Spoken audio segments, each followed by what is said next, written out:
Hello guys, welcome back again sa aking YouTube channel at tignan natin guys yung updated schedule ni UB Express.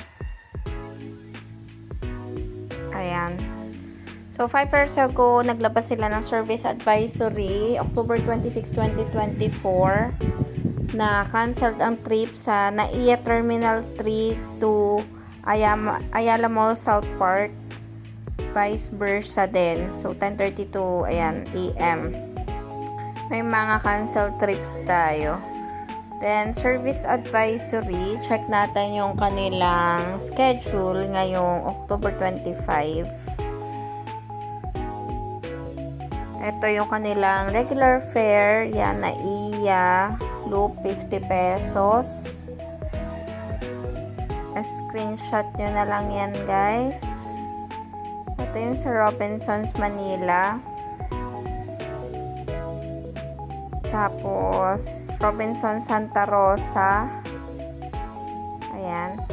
Robinsons Galleria. Screenshot nyo na lang guys ang ating mga schedule. Daily trips naman niya. Ayan. Sa Araneta City to Cubao. To NAIA Terminal 1, 2, 3. Yan yung schedule. Sa Ayala Mall South Park, 200 yung fare niya. Start siya ng 5:30 AM up to 7 PM ng gabi.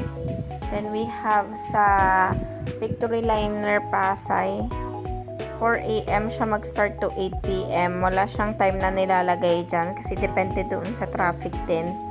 Punta doon sa airport. Pero usually every 1 hour yung umiikot yung bus. So, ayan lang yung ating schedule, updated schedule ngayon. Yan. Daily naman naglalabas sila ng advisory kung ano yung mga schedule nila. O, diba? Kalalabas lang nung October 25. Meron na naman sila labas ng October 24. So, marami tayong dapat abangan kung lagi kayong luluwas papuntang airport. So, abangan nyo na lang yung ating mga update regarding dito sa UB Express Bus Transport or Airport Transport Express.